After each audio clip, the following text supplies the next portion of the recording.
one screws us over. And we realize that sometimes even the best relationships we've got are going to fall apart. And at some point, our friends will die, and we will die.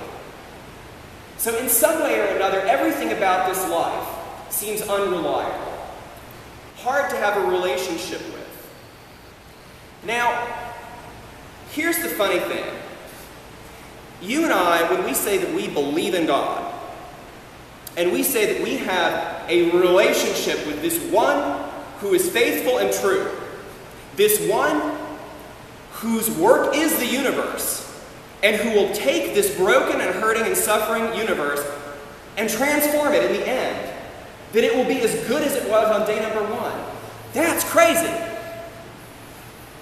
And if you and I say that to other people, they think we're nuts. You know, there's plenty of reasons why people think Christians are crazy. We give examples all the time. In the scandals of the church, in the way Christians think they can mix politics and religion, in all the failings that human beings do. Every faith community, this one, anyone, has always got instances where people fail each other or hurt each other.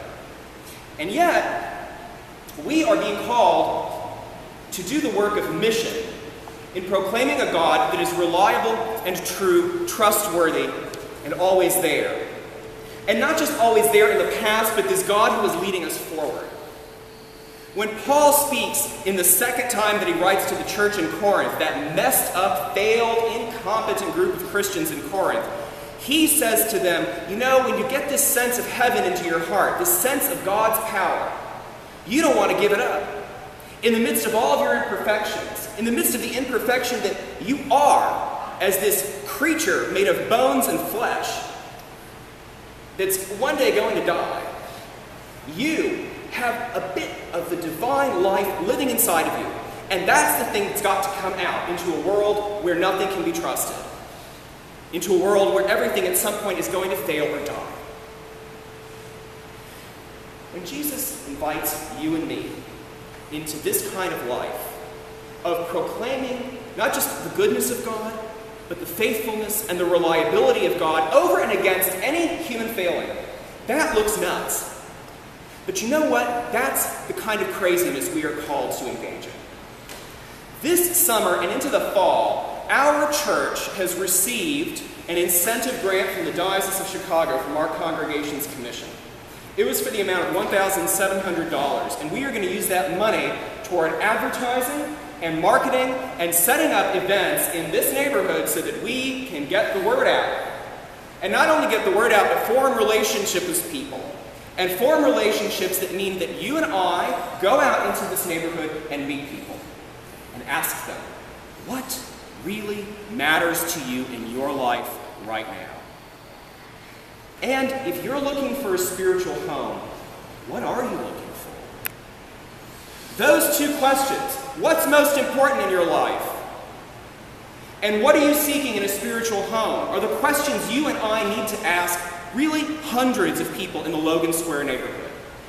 We need to go out there, use all the charm you've got, use the God-given face of love which Jesus is going to work through you, and offer that to people.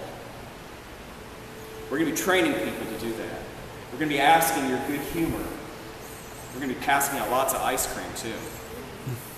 And as we do that, that will look a little crazy. So I invite you into the summer of Christ-like craziness, starting this Sunday.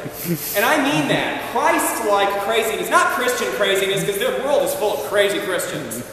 Crazy for the wrong reasons and crazy in the wrong ways. Crazy ways that dishonor Christ.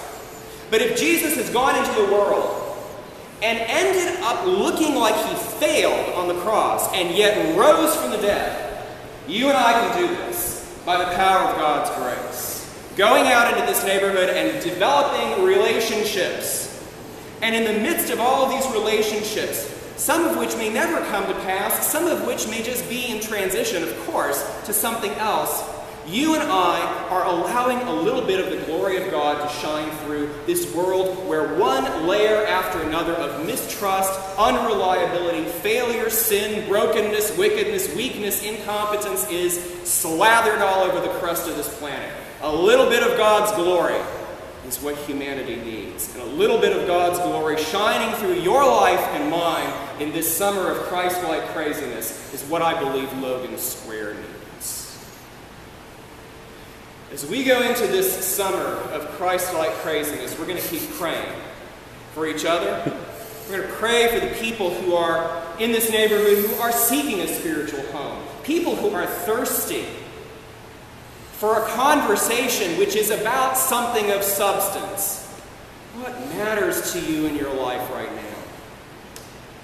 now? Us being open to saying, what can we do to help? Who can we be for you folks? That's the work that I believe we are called to do and which our bishop is entrusting to us. And our leaders in the Diocese of Chicago are trusting to us. And it's what God is trusting us to do and to be. Friends, that's the good news I have to offer you today, this beginning of the summer of Christ-like craziness. Because it's an honor to have something as frail as your life and mine reflect the glory and the joy and the beauty of God. Amen.